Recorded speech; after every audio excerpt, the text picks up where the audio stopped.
Hello family, সবাইকে প্রথমে জানাই অমাবস্যার অনেক অনেক শুভেচ্ছা। আজকে চলে এসেছি লক্ষ্মীনারায়ণ বাড়িতে, আর মাঝখানে আমার এক ফ্রেন্ড দেখে নিয়েছে আমি ভিডিও করছি আমার সেলফি নিচ্ছিলাম, তো বাইকে যাচ্ছিল, তো বলে কি আরো তুল ফটো, আরো তুল ফটো। দাদা তো স্কুল ফ্রেন্ড ছিল আমার। তারপরে এখানে দাঁড়িয়েছিলাম, আমি সে প্রথম দিনে গিয়েছিলাম, কারণ এরপরে না ভিড় হয়ে যায়, ভীষণই ভিড় হয়ে যায়। তারপরে এই যে তোকে চিনতেই পেরেছো সুচিস্মিতা, এবং ওকে নিয়ে গেলাম মিষ্টির দোকানে প্রসাদ নিতে, মানে ঠাকুরের জন্য ভোগ নেওয়ার জন্যে। তো লাড্ডু নিয়েছিলাম ওইখান থেকেই। আর আরেকজনের জন্য ওয়েট করছি, সে হচ্ছে পায়েল। তো এবার জানো একটু অলওয়েজ একটু লেট হয়ে যায় ওর। আর এই আর কি, আর এখানে গিয়েছিলাম মোমবাতি, ধূপকাঠি, দেন সিঁদুর এসব কিনতে। তো ওইটাই কিনলাম, কেনার পরে পায়ে অলরেডি চলে এসেছে, ওর ভিডিও আর করে উঠতে পারিনি। তারপরে সবাই ভিতরে ঢুকছিলাম, ভাগ্যিস ওই দিনই গিয়েছিলাম, নয়তো না ভীষণ ভিড় হয়। আর ওই দিন ছিল শনিবার, আজকে ছিল রবিবার, রবিবার বলে ভীষণ ভিড় হবে। ইভেন আমি আজকে কোথাও এক জায়গায় গিয়েছিলাম, ওইটাও শেয়ার করবো একদিন, ওইখানে দেখলাম ভীষণ ভিড়, দুপুর থেকেই ভিড়। তো পুরোহিত মশাই পুজো করছিল, তো আমার যে ভোগ ছিল ওইটা দিলাম ওইখানেই।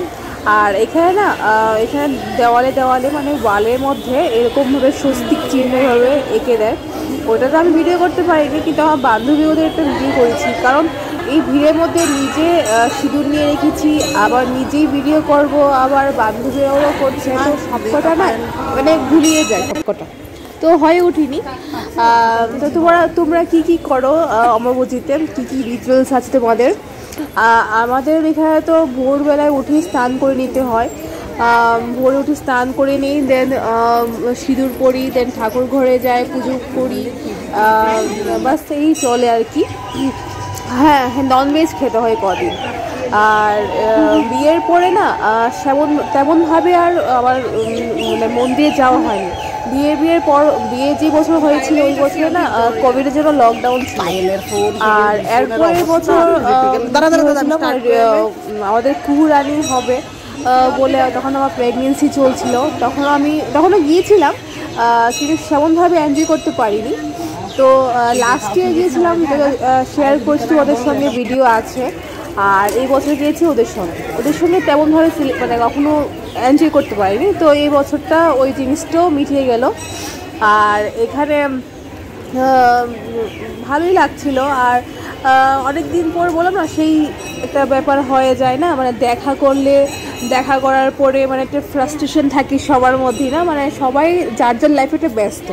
তো এটাও একটা ভালো লাগছিল যে হ্যাঁ অনেকদিন পর দেখা করেছি, ওইটাও ভালো লাগছে, তিনজন একসঙ্গে। আবার এর মধ্যে আমার একটা প্রবলেম হয়েছিল যে আমার যে মানে ফ্রেন্ড যে পায়েল, ওর একটু তাড়াহুড়ো ছিল, কারণ ওর বাড়িতে যেতে হবে, বাড়িতে কাজ ছিল, তো যেতে হবে।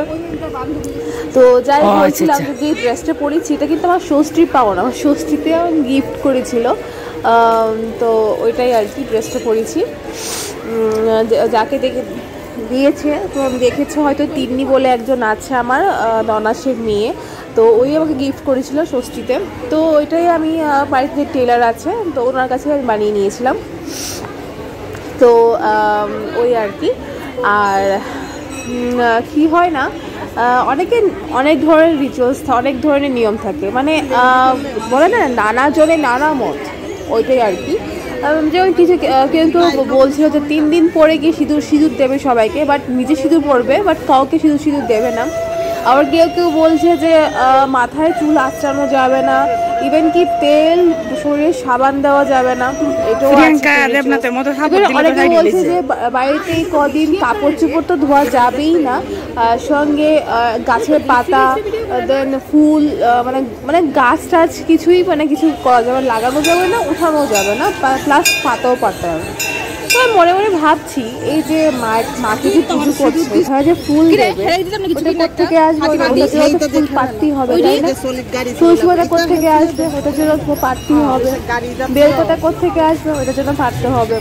আর যাদের ঘরে ছোট বাচ্চা আছে, যেমন আমার ঘরে কুহু আছে, তো ওদের ঘরে তো কাপড় চোপড় ধুতেই হবে, তো ওই জিনিসগুলো না মানে লজিক্যালি ভাবলে না তখন না এগুলো আর মানে জিনিসটাকে লজিক্যালি ভাবলে আমার মনে হয় অনেকটা ভালো হয়। আর মন্দিরে কি হয় না নিচে সিঁদুর ফেলে তারপরে ওয়ালে, আমি এটার বিপক্ষেই ছিলাম কিন্তু সবাই করছে, ভাবলাম ঠিক আছে করেছি আমি, কিন্তু এটা একটু ঠিক না। আর এটা হচ্ছে ছোট্ট করে একটা মেলা বসেছে, মোটামুটি ভালোই লাগছিল। তো ওরা কিনছিল আর আমি এখানে ছোট্ট করে কুকুর জন্য নিলাম, ছোটো ছোটো করে ডাক ছিল, ডাক এটা নিয়ে নিয়েছি। আর এটা হচ্ছে ওই নস্টালজিয়া যে মেমোরিগুলো হয় ছোটোবেলার, সেই যে জিনিসটা থাকতো ওই যেটা 10 টাকায় 5 টাকা পেতাম, এটা এখন 50 টাকায়। তো সবশেষে চলে এসেছি জুস খেতে, তারপরে জুস খেয়ে বাড়ি যাব। ওইদিকে আমার মেয়ের ভীষণ কাঁদছে, ফোন এসে গেছে। তো কেমন লাগলো অবশ্যই কিন্তু জানিও, একটা কিন্তু অবশ্যই লাইক বটনে একটা ক্লিক করে দিও আর কমেন্টে জানিও কেমন হয়েছে। আর সবসময় সাপোর্ট করো, আর যারা নতুন নতুন ভিউয়ার্স আছো, আমার সাবস্ক্রাইবার আছো, প্লিজ পাশে থেকো, সবটা ভিডিও স্কিপ না করে দেখো কিন্তু। আর হ্যাঁ, আমি যাদের ভিডিও এখনও ওয়াচ করতে পারিনি